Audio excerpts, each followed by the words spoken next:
um sermão que foi um tema que nós vamos ver que é bíblico, que é o tema Post Tenebras Lux.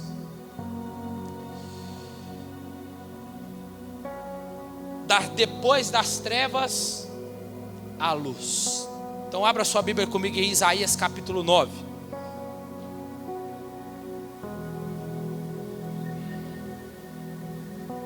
Aí nós vamos ler a partir do versículo 1.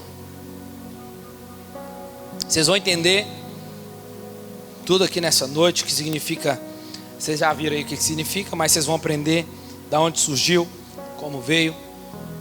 E vamos nos até o sermão nessa noite. Quem encontrou? Olha lá, se atenta aí. Mas para os que estavam aflitos, não haverá mais obscuridade. No passado ele envileceu a terra de Zebulon e a terra de Naftali, mas nos últimos a enobreceu junto ao caminho do mar, além do Jordão, a Galiléia das nações. E o povo que andava em trevas viu uma grande luz. Sobre os que habitavam na região da sombra da morte resplandeceu a luz. Tu multiplicaste este povo e a alegria lhe aumentaste. Todos se alegrarão perante ti, como se alegram na ceifa e como exultam quando se repartem os despojos. Porque tu quebraste o jugo que pesava sobre ele, a vara que lhe feria os ombros e o cetro do seu opressor, como no dia da derrota dos medianitas. Todo o calçado daqueles que pelejavam no tumulto e toda veste revolvida em sangue serão queimados, servirão de pasto ao fogo. Por quê? Porque o menino nos nasceu e um filho se nos deu, e o principado está sobre os seus ombros, e o seu nome será maravilhoso, conselheiro, Deus forte, Pai da eternidade e príncipe da paz. Do aumento do seu governo e paz não haverá fim. Reinará sobre o trono de Davi e sobre o seu reino, para o estabelecer e o fortificar em retidão e justiça, desde agora e para sempre. O zelo do Senhor dos exércitos fará isto. Deixa sua Bíblia aberta aí, irmãos. O texto que acabamos de ler, nós estamos diante de um grande anúncio, mais esperado de todo o Antigo Testamento. Mas antes de falar dele a fim, temos que entender o contexto aqui. A nação de Israel tinha rejeitado a mensagem de Isaías, que era a mensagem de Deus. E claro que isso não significava que o seu ministério havia fracassado, porque senão o profeta mais fracassado seria Jeremias, porque nenhum dos seus sermões, nenhum das suas palavras se cumpriram. Por isso que ele é chamado de o profeta chorão. Não se cumpriu porque Deus, não é porque a palavra de Deus caiu por terra, não se cumpriu como juízo de Deus sobre a nação de Israel. O povo não ouvir Jeremias, chorava por ver o sofrimento do seu povo. Israel estava vivendo então um período de apostasia, que é o abandono a Deus da sua fé. E os verdadeiros israelitas ali estavam com certeza, e estes receberam a palavra de Deus e guardaram em seu coração essas palavras. Pela fé, o profeta estava disposto a aguardar pacientemente pelo cumprimento da palavra. Qual palavra? A palavra de que queria raiar uma luz, a qual o Pentateuco dizia, a qual os reis diziam, a qual os livros históricos diziam e os profetas anunciavam. Eles estavam pacientemente aguardando pelo cumprimento dessa palavra. A nação aparentemente estava destruída, só que nesses momentos de crise, em vez de Israel buscar a sabedoria de Deus, o povo começou a consultar demônios, e com isso o povo estava em escuridão. E além disso, essa escuridão começa a ficar mais densa e a aumentar moralmente e espiritualmente. O povo ia se decaindo dia após dia. Os líderes de Judá esperavam ansiosamente pelo raiar de um novo dia, a qual o próprio Malaquias vai dizer que o sol da justiça iria raiar. Os líderes de Judá esperavam esse raiar, mas dia após dia eles viam uma escuridão cada vez mais profunda. Escolheram uma inundação em vez de um rio tranquilo. Escolheram uma armadilha em vez de um santuário. Eles decidiram escolher as trevas do que a luz.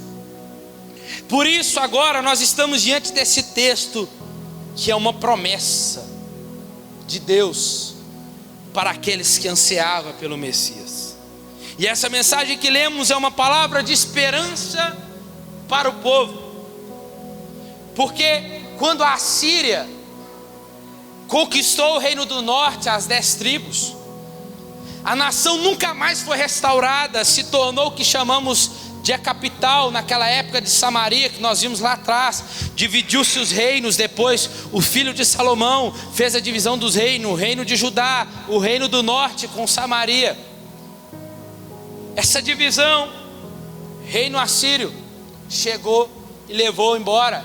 Nabucodonosor então veio e arruinou e acabou com o reino do norte. E o reino do norte sumiu do mapa, não sobrou ninguém para contar a história. Depois disso, depois do cativeiro babilônico, o povo do sul, Judá, eles voltam do cativeiro. É o único reino que voltou, porque eles têm uma nova oportunidade de se estabelecer. E nós já vimos aqui outrora.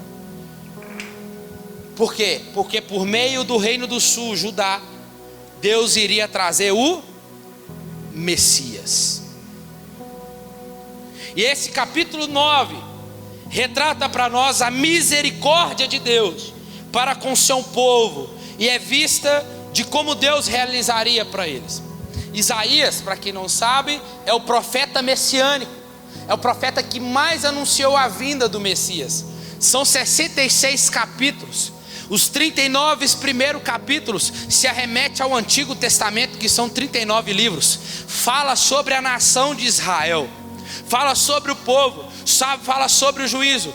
E os 27 capítulos posteriores se retrata a vinda, já o Messias já anunciado, que já chegou. Quando você for ler Isaías, você vai ver que retrata essas duas divisões, o Antigo e o Novo Testamento. E o capítulo 9 está aqui, sobre uma promessa de esperança. Isaías então vai dar continuidade a algo que começou lá no Pentateuco, sobre o tema, sobre luz e trevas, e nós vamos ver daqui a pouco aqui. E o texto diz, no versículo 1 do capítulo 9, que o povo que estava em aflito, não ficaria mais em obscuridade, não ficaria mais em escuridão. Por quê? Porque esse que iria romper com as trevas seria o Redentor, a qual Deus traria o mundo ao amanhecer de um novo dia. Por isso que o choro ele vai durar sempre uma noite, porque o amanhecer chegará com o sol da justiça. Em Mateus 4,16 nós vamos ver o mesmo texto. Mateus falando sobre Isaías, dizendo, vamos lá, 15: para que se cumprisse o que foi dito pelo profeta Isaías: terra de Zebulon, terra de Naftali, caminho do mar, além do Jordão, Galiléia dos gentios. O povo que estava em trevas viu uma grande luz, e os que estavam na região de sombra da morte raiou-se a luz. Olha que interessante, Mateus cita Isaías, irmãos. Ele escreveu sobre pessoas que andavam na escuridão. E no tempo do evangelista Mateus, a situação era ainda muito caótica e desanimadora. O povo que estava na escuridão no tempo de Isaías estava esperando ainda esse tempo de luz raiar, até ainda no tempo de Mateus. Lembra que eu disse? O povo estava na escuridão e mais ainda se aprofundava em escuridão. mas tinha ainda os remanescentes que aguardavam esta promessa. Assim como nós, igreja do século XXI, aguardamos uma promessa. Qual? De que a nossa esperança não está aqui. A nossa esperança está na nossa cidade celestial. Como diz Paulo, a nossa pátria está nos céus. Essa é a nossa esperança. Então o povo israelita vivia, os remanescentes, os fiéis, os verdadeiros israelitas, vivia nessa esperança dessa luz raiar, e essa luz romper com as trevas. Irmãos, Jesus, uma luz brilhou em Belém. Uma estrela começa a brilhar em Belém. Nasceu um menino. O que o profeta Isaías anunciou, anos e anos mais tarde, a luz começou a brilhar. Satanás sempre tentando apagar essa luz. Herodes tentando apagar essa luz. Melhor dizendo, desde Gênesis capítulo 3, quando Deus fez uma promessa, dizendo que de um pisaria na cabeça da serpente. Desde lá, Satanás vem tentando destruir todos os meninos. Desde lá, perseguiu na época de Moisés, mataram todas as crianças. E assim foi vindo. Nasceu Jesus. Herodes queria matar todas as crianças. Jesus então vai com seus pais fugido e nasce em Belém da Judeia. A luz começou a raiar, meu irmão. O que o profeta Isaías anunciou começa a acontecer. A luz começa a romper com as trevas. É das trevas que vai nascer a luz. A luz não vai vir de outro lugar para trazer, mas é das trevas que vai nascer esta luz. E de que maneira Jesus trouxe essa luz? Segundo Mateus, ele veio e trouxe por meio da pregação, dos ensinamentos, das curas. Poste, tenebras, lux. Das trevas raiou-se a luz. E aqui, irmãos, essa expressão ela está ligada lá na criação, lá em Gênesis 1. Gênesis 1 que diz assim: no princípio criou Deus os céus e a terra era sem forma e vazia, e havia o que? Trevas sobre a face do abismo, e o Espírito de Deus pairava sobre a face das águas. E disse Deus: haja luz, e hagiu. Estou brincando. E disse Deus: haja luz, e houve luz. E viu Deus que a luz era boa, e fez separação entre luz e as trevas. Essa expressão está ligada desde lá de trás, irmãos. Desde já Deus já rompendo com essa luz, aonde estava a trevas, das trevas nascendo a luz. Da mesma forma, essa expressão pode ser também quando passa da antiga aliança para a nova aliança. Olha o que diz Paulo em Colossenses, capítulo 2, versículo 17. Vamos lá. Colossenses capítulo 2, versículo 17. Olha o que Paulo diz: estas coisas são sombras das coisas futuras. O que ele está falando? Sobre Cristo.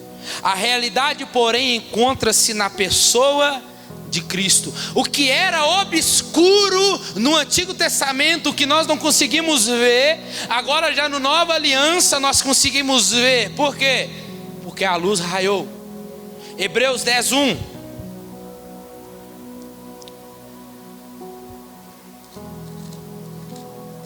A lei, tendo a sombra dos bens futuros, e não a imagem exata das coisas, não pode nunca, pelos mesmos sacrifícios que continuamente se ofereçam de ano a ano, aperfeiçoar os que se chegam ao culto. A lei, as coisas antigas eram sombras das coisas futuras. Quem? Cristo. O Antigo Testamento é a sombra daquilo que viria a acontecer no Novo. Então, irmãos, até essa transição é um romper daquilo que estava obscuro na mente e nos olhos daqueles que aguardavam o Messias. E aí nós vamos ler um texto aqui que eu amo, um texto fenomenológico. João capítulo 1. Abre aí.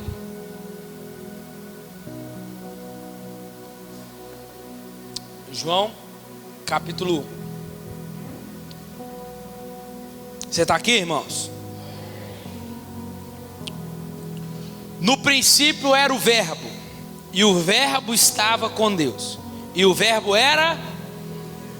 Ele estava no princípio com Deus, e todas as coisas foram feitas por meio dele, e sem ele nada do que foi feito se fez.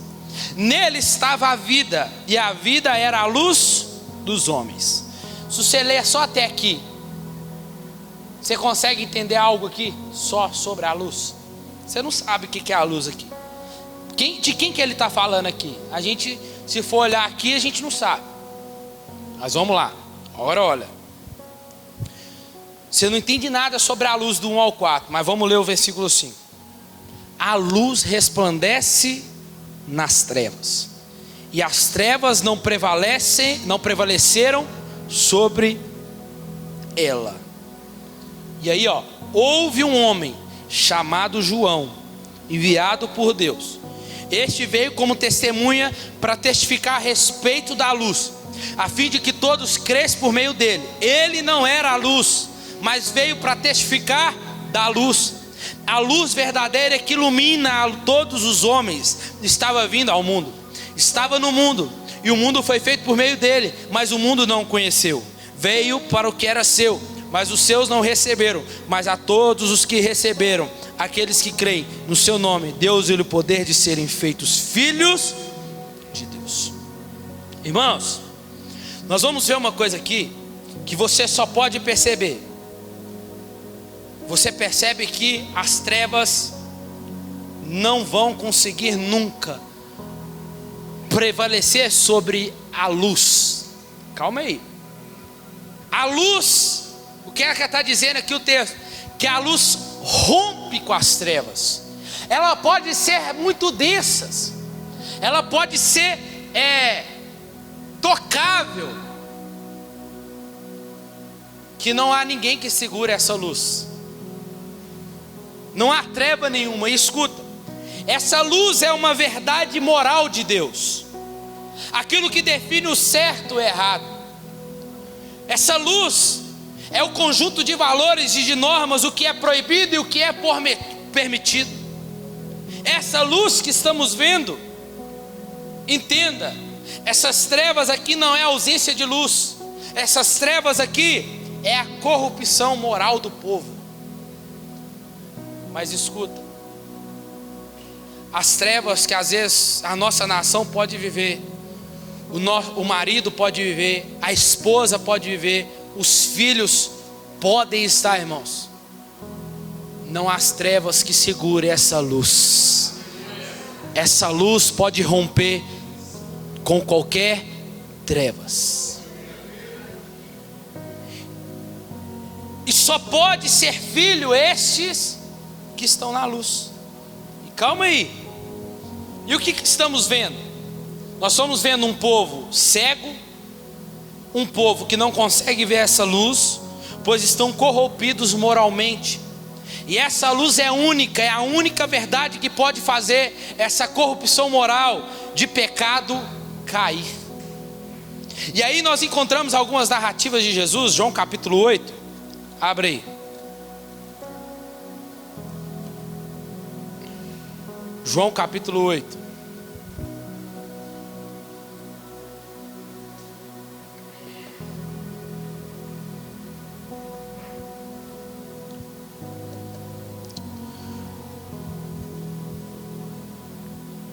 Jesus está ensinando para a multidão.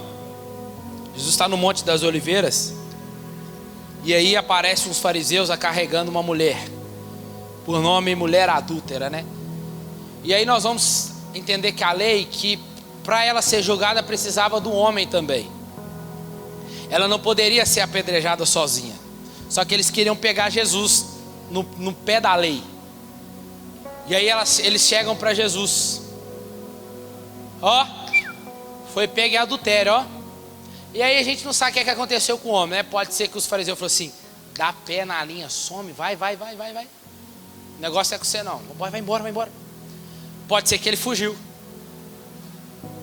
Mas irmãos, eles chegam para Jesus e começam a falar: e aí? que você vai fazer? Ela pecou, ela descumpriu a lei. E aí, Jesus inclinou, né?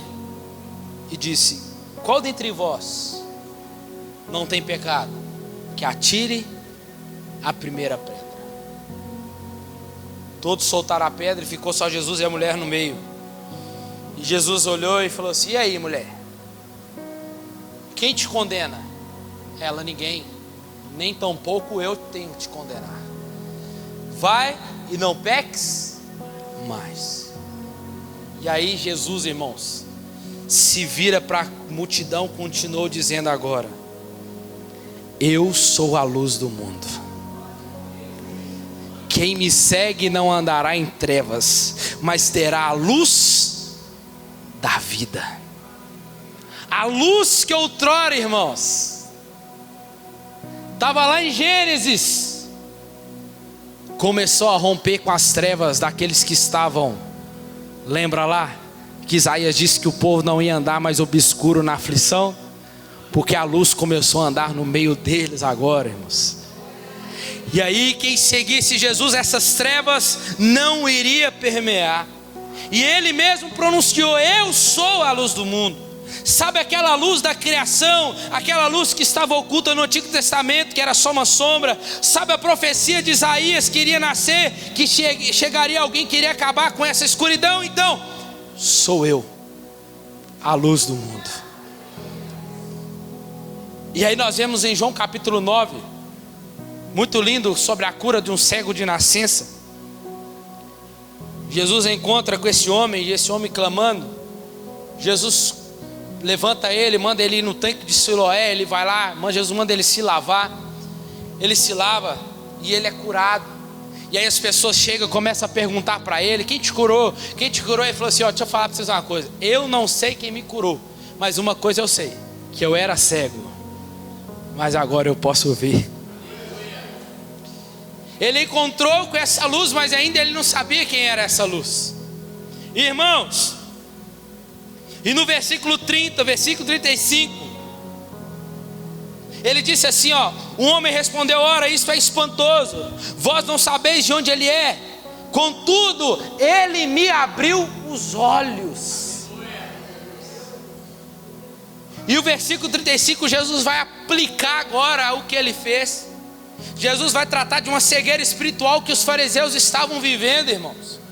O povo que estava vivendo na escuridão, como eles estavam, talvez eles já não confiavam mais naquela luz, talvez eles estavam nem aí para essa luz que Isaías profetizou, estavam só vivendo e se aprofundando nessa escuridão, achando que estavam vendo. Mas escuta, irmãos, uma coisa, irmão, os que enxergam é só quem Deus ilumina, e não os que pensam que enxergam. Só vão enxergar aqueles a quem Deus iluminar. Aqueles que pensam que enxergam, como eram os fariseus, estes nunca enxergaram. E aí, irmãos, nós vemos Jesus dizendo para esse homem assim, ó. Jesus perguntou para ele, perguntou ao homem: quem é ele? Não, vamos lá, crês tu no Filho do Homem? Jesus disse. Perguntou ao homem: mas quem que é ele? Está vendo? Ele nem sabia quem era. Quem é ele para que eu creia? Jesus disse: você já viu ele, e é este que fala contigo. E ele disse: creio, Senhor. E na mesma hora ele o adorou, irmãos. E Jesus disse: eu vim a este mundo para o juízo, a fim de os que não vê, vejam, e os que pensam que estão vendo se tornem cegos. Irmãos, essa luz raiou. E é isso que Jesus continua fazendo ainda nos dias de hoje. Foi isso que Jesus fez comigo e com você um dia, quando Ele nos encontrou. Que é o terceiro tópico aqui, que nós podemos ver esse lema aqui na nossa conversão. Olha o que Paulo diz em Efésios capítulo 5. Efésios capítulo 5, versículo 8. Pois outrora éramos trevas, mas agora vocês são luz no Senhor. Andai, pois, como filhos da luz. Pois o fruto da luz consiste em toda bondade, justiça e verdade, descobrindo o que é agradável ao Senhor. E não vos associeis com as obras infrutuosas das trevas, antes porém condenai-as. Pois o que eles fazem em oculto, até dizê-lo, é vergonhoso. Mas todas as coisas manifestas pela luz tornam-se visíveis, pois é a luz que tudo manifesta. Pelo que diz: desperta, ó tu que dormes, levanta-te dentre os mortos, pois Cristo te iluminará. Antes éramos trevas, irmãos, mas quando essa luz nos encontrou, rompeu, irmãos. Agora, pois, a ordem é: andai nessa luz, andai em conformidade com essa luz, porque é o que o 1 João vai dizer. O evangelista João vai dizer, olha que interessante, 1 João capítulo 1, versículo 5: esta é a mensagem que dele ouvimos e vos anunciamos, que Deus é luz e nele não há treva nenhuma. Se dissemos que temos comunhão com ele e andamos nas trevas, mentimos e não praticamos a verdade. Mas se andarmos na luz, como ele na luz está, temos comunhão uns com os outros, e o sangue de Jesus Cristo, seu Filho, nos purifica de todo o pecado.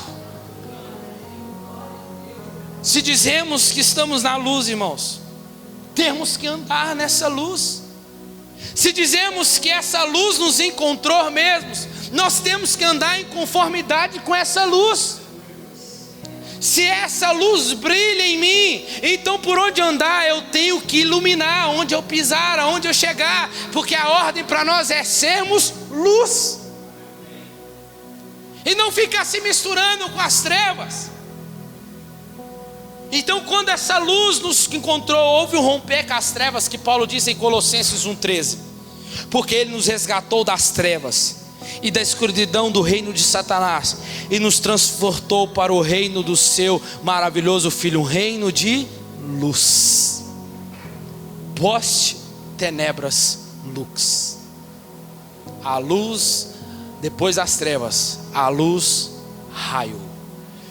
Irmãos, e agora rapidamente aqui, sobre um pouco da história da igreja, para você entender melhor. História da igreja é uma das matérias que eu mais amo, e é uma das que eu ministro nos seminários. Um dia, dentro do período histórico, houve um período de grandes trevas que você e eu conhecemos. Por que não chamar de a Idade Média? Que surgiu bem depois da queda do Império Romano no Ocidente, em 476 depois de Cristo. Foi chamado de a Idade das Trevas, por causa das condições de vida dado pelo feudalismo na época. Condições duras de vida. A expectativa de vida era pequena. A mortalidade na época era tão elevada que os que passavam de 40 já eram considerados velhos. As guerras proliferavam. Doenças eram costumeiras, não tinha remédios, não tinha cirurgias para poder combatê-las. No século IV, a igreja começa a ganhar poder. Quando eu falo a igreja católica apostólica romana, através do Papa. E a igreja começa a ganhar poder, pode ter certeza que ela vai tropeçar. A igreja começa a ganhar poder e o Papa começa a ganhar a voz em todos os âmbitos da sociedade no século IV. Ele tem uma cadeira lá, que é chamada, tem um nome latim da cadeira lá, mas é a cadeira, chama cadeira catedrática, que é quando ele senta, o Papa senta nela para poder ensinar a teologia. Eles dizem: agora a voz de Deus vai falar. E aí o que é o Papa que traz a interpretação das Escrituras para os outros levarem para as igrejas. E aí, uma dessas interpretações era as indulgências, que nós conhecemos. Mas antes disso, no período que começou o período das indulgências, aonde se vendia perdão em troca de dinheiro, aonde vendia lugar no céu em troca de dinheiro, como muitos hoje estão fazendo a mesma coisa. Mas Deus começou a levantar, mesmo ainda no período das trevas, no século XVI, Deus começa a levantar alguns homens chamados como pré-reformadores, como John Wycliffe, John Huss,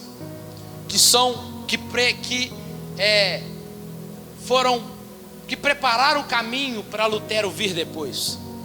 Irmãos, homens que pregavam de fato o verdadeiro evangelho, para que a luz do evangelho começasse a raiar em meio às trevas, mesmo no período de tantas trevas, que a luz começasse a resplandecer. Lembra?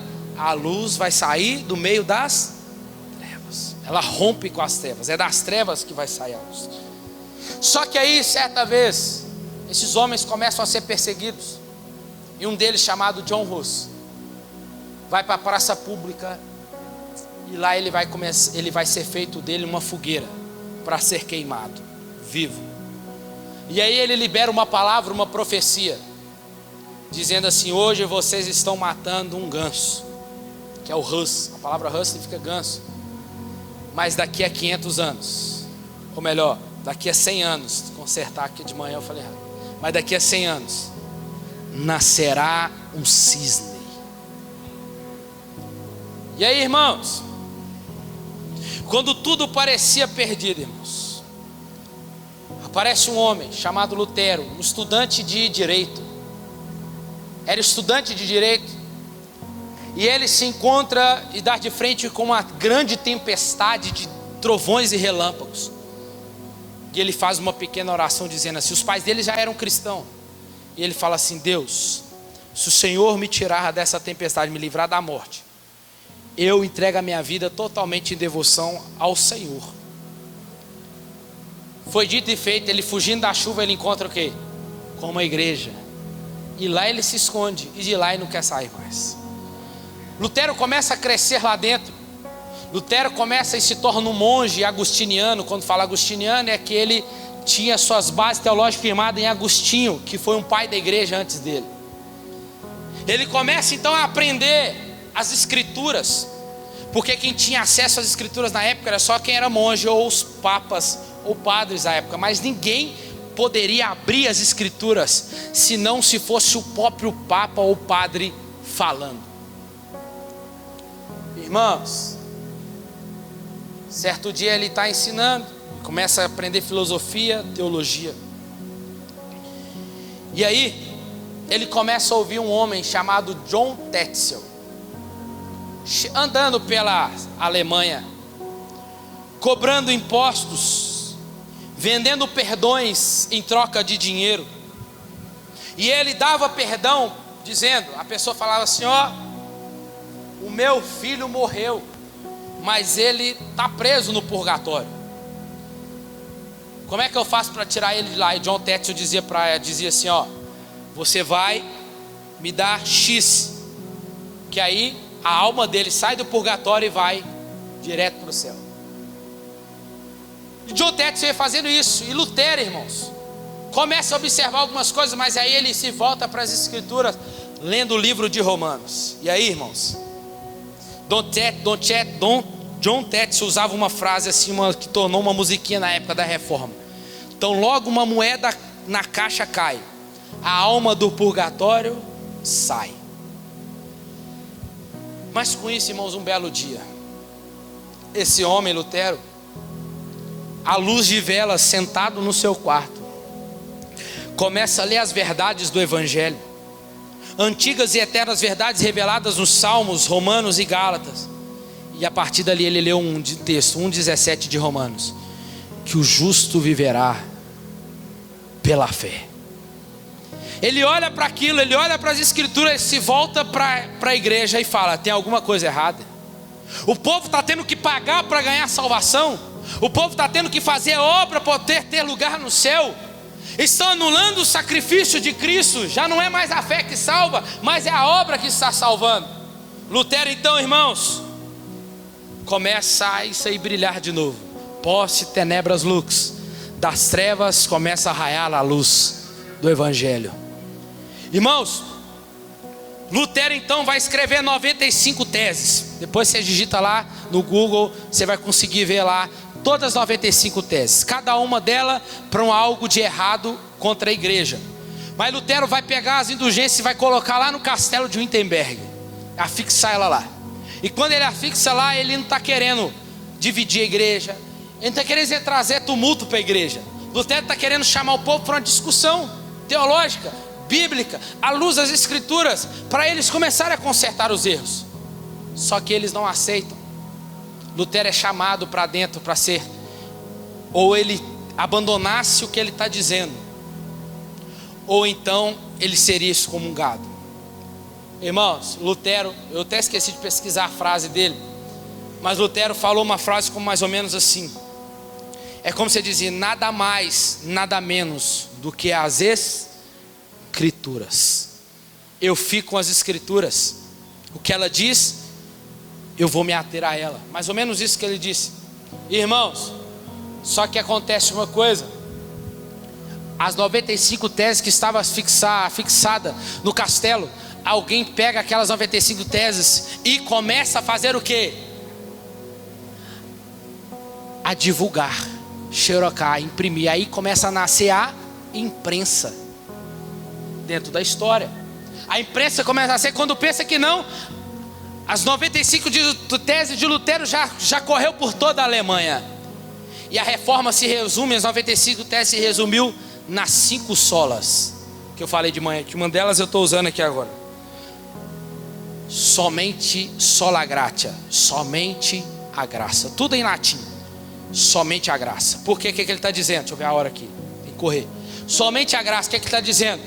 A graça, vocês não precisam fazer nada. A graça é favor e merecido. Vocês não precisam fazer nada para merecê-la. Vocês receberam ela por meio da obra de Jesus. Então é somente por meio da graça. Depois ele vai falar somente a fé, sola fide. Somente a fé. Efésios capítulo 2 vai dizer assim, que a fé não vem de vós, a fé ela é um dom de Deus. Não, a fé ela não vem, a salvação não veio por obras para que ninguém se glorie, mas a fé ela vem por meio da fé. A fé em quem? Na obra de Jesus Cristo. Então não é sobre o que nós fazemos, irmãos, não é nós fazendo muito para Deus que Deus vai nos amar mais, é nós sendo bonitinho que nos vai dar a salvação. Não, a nossa salvação já foi garantida e obtida pela obra de Jesus Cristo na cruz. É só nós colocarmos a nossa fé nele.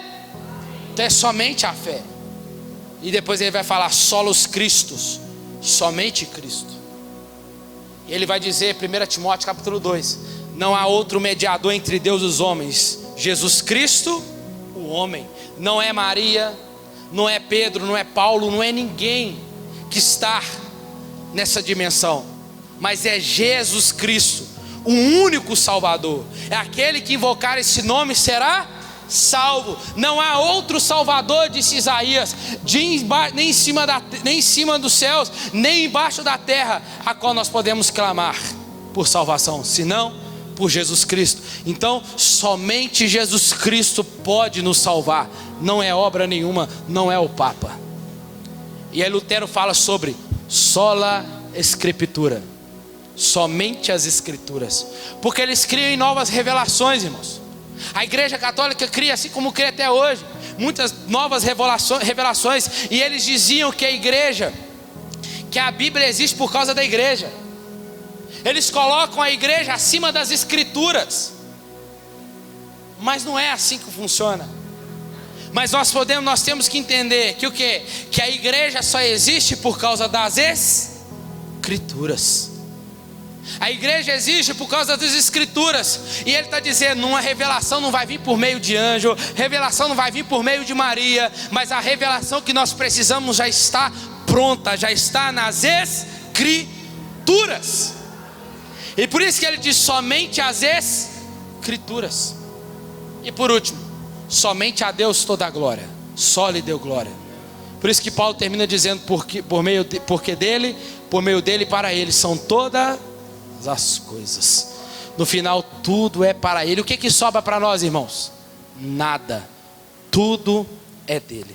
E aí, irmãos, para a gente ir terminando, depois desse dia tudo mudou e aconteceu o que chamamos de reforma protestante. A luz raiou em meio às trevas. Triste é vermos os reformadores que fizeram, levando luz, trazendo luz aonde havia trevas. E hoje nós vemos um tanto levar trevas onde há luz. Os reformadores tentaram remover o eclipse para que a luz para que a luz do Evangelho pudesse brilhar novamente em seu brilho total e ser vista com clareza em letras, em palavras e linhas. Mas hoje, alguns preferem a escuridão e a escravidão. Mas irmãos, esse se tornou um slogan da reforma protestante. Está em latim, e você acabou de ver o quanto ela é bíblica, sim ou não? Porque foi dela que saiu essa frase. E essa frase, essa palavra saiu de um reformador, que depois disso de Lutero, irmãos, a reforma começou a se espalhar pela Alemanha toda, pela Escócia, pela Inglaterra, e chegou na Suíça com John Calvino, em Genebra. E foi ele que autor dessa frase, em latim. Calvino pregava em São Péter 2 vezes ao domingo, e 2 vezes todos os dias das semanas alternadas. E aqueles dias era quando a reforma estava com maior força, irmãos. E a palavra de Deus e o precioso evangelho da graça ainda estavam aprisionados. Por quê? Porque ainda estava em latim. E dentro do clero, quando ela começou a se liberar, isso mudou toda a perspectiva de Calvino sobre o ministério, sobre toda a vida. Porque a reforma não só mudou o ambiente espiritual, irmãos, mas a reforma mexeu com todas as áreas, economia, educação, mudou tudo. E para ele, irmãos, aquilo significava profundamente, depois da escuridão de tantos séculos da vida da igreja, seu evangelho rompendo com a luz do evangelho, e então o evangelho se espalhando por toda Genebra, por toda a Europa, por todo o mundo, para o brilho da glória de Deus. Agora o evangelho não está preso mais só em latim, mas agora o evangelho começa a ser propagado em todas as línguas, para a glória de Deus. Irmãos, Calvino montou 200 sermões em Deuteronômio, 159 sermões ao livro de Jó, 353 sermões no livro de Isaías, 86 sermões ao Epístola aos Coríntios e assim por diante. Você já entendeu, irmãos? O que as escrituras têm poder para fazer? O que o evangelho tem poder para fazer na minha e na sua vida? O que o evangelho pregado tem poder para fazer lá na nossa comunidade, no seu vizinho, no nosso bairro, irmãos? O evangelho é poder de Deus para todo aquele que nele crê. Para o Brasil, para Minas Gerais, para Belo Horizonte, para Ribeiro de Abreu, não há trevas que segure o poder da luz, que se chama Jesus Cristo, irmãos.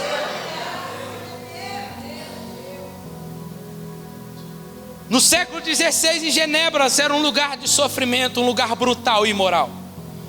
Não havia remédios, nós acabamos de falar.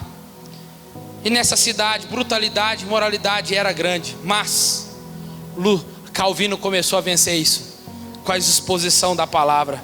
A luz de Deus começou a sair, a romper com a escuridão, e deu esperança a esse povo sofrido. E assim tem sido desde então, irmãos. E a palavra de Deus sobressaindo sobre toda a escuridão em todo mundo pela pregação da palavra. É por isso que nós temos que pregar a palavra, irmãos. É por isso que nós temos que pregar o evangelho. Custe o que custar. Pode custar nossa cabeça, como João Batista, que perdemos a cabeça, mas nós vamos perder a mensagem. Porque a mensagem precisa ser anunciada, irmãos. A luz precisa continuar raiando, irmãos. As coisas mudam, outras coisas nunca mudam. Humanos são depravados e assim continuarão sendo. Nunca vão mudar. A vontade de pecar só vai mudar quando Cristo nos tirar daqui. Deus nunca muda, aí a palavra dele também nunca vai mudar. Irmãos, escuta isso aqui. O mesmo poder do evangelho que Lutero conquistou a Alemanha, o mesmo evangelho que, eu esqueci o nome dele, que conquistou a Escócia, o mesmo homem como John Wesley e George Whitefield pregou na Inglaterra, conquistando a Inglaterra para Jesus, como David Wilkerson na África como missionário. Irmãos, nós temos tantos homens pregadores de Deus que já se foram, brasileiros. A luz ainda tem que continuar raiando a partir de nós. Porque a mesma mensagem do Evangelho que teve poder para transformar vidas lá atrás, séculos atrás, ela não mudou, irmãos, ela continua sendo o mesmo. Agora nós temos que pregar e dizer: a luz precisa raiar lá no seu vizinho, no comércio da perto da sua casa, na padaria, quando você for comprar o pão, seja onde for, essa luz que está em você, ela tem que sair para fora. É por isso que a pregação ela nunca vai ser alterada, irmãos. Jesus disse para nós: temos que testemunhar e pregar o Evangelho, então virá o fim. E este duplo testemunho e ensino é o centro do que Deus está nos chamando para fazer. O mundo, o Ribeiro, BH, Minas Gerais, Brasil precisa de um testemunho autêntico da luz viva de Jesus. E Deus, irmãos, vai usar quem? Nós, como um megafone para o impacto da sua glória. Deus quer exaltar o nome dele na nossa vida. O nosso trabalho central é a pregar a palavra. E para fecharmos, Apocalipse capítulo 21.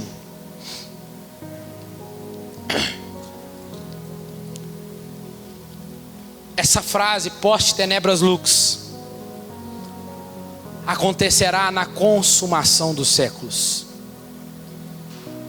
21:11. Ela brilhava com a glória de Deus, e o seu brilho era semelhante a uma pedra preciosíssima, como jaspe cristalino. Versículo 23. A cidade não necessita nem do sol, nem da lua, para que nela resplandeçam, pois a glória de Deus a ilumina, e o Cordeiro é a sua lâmpada. As nações andarão nessa luz, e os reis da terra trarão para ela a sua glória e honra. Essa luz, irmãos. O que Deus está dizendo para nós aqui? Que a luz vai continuar raiando até aquele grande dia. Queira o diabo ou não, queira homem ou não, o Evangelho não é guardado em caixinhas ou guardado a quatro paredes, irmãos. A mensagem, ela rompe barreiras, rompe limites. Se hoje morre um aqui, como morreu vários homens do Coliseu de Roma, sendo sementes, eles lá festejando: lá morreu mais um cristão, morreu, mas eles se esqueceram que aqueles que estavam morrendo em nome de Jesus eram sementes, irmãos, e as sementes estão aqui hoje, brotando para a glória de Deus, e o Evangelho não vai parar, irmãos. O Evangelho não vai parar. Ele vai continuar até o grande dia, o dia do Senhor Jesus. Essa é a nossa esperança. E o texto que nós lemos, irmãos, de Isaías 9, ele tem dois sentidos aqui para nós, dois assim que eu falo. Ele fala da vinda do Messias, mas ele também fala da segunda vinda. No versículo 7, diz assim: do aumento do seu governo e paz não haverá fim. Reinará sobre o trono de Davi, sobre o seu reino, para estabelecer e fortificar em retidão e justiça, desde agora e para sempre. O zelo do Senhor dos exércitos fará isto. Isso aqui ainda não aconteceu, mas vai acontecer quando ele assentar no trono. E aí, irmãos, vai se cumprir a palavra de Filipenses capítulo 2, que todo joelho, não precisa se dobrar hoje não, mas naquele dia com cetro de ferro ele regerá todas as nações, e aqueles que não se dobrou hoje, se dobrará. Todo joelho se dobrará e vão dizer que só o Senhor é Deus. A luz prometida em Isaías, irmãos, é Jesus Cristo, que nasceu em cada um de nós, que vai romper por meio da palavra de Deus. Os céus e a terra passarão, reis passarão, mas a palavra dele permanecerá. Poste tenebras lux. Fica de pé no seu lugar.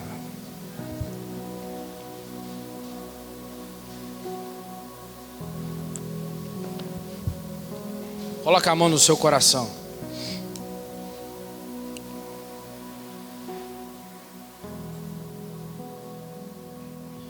Deus,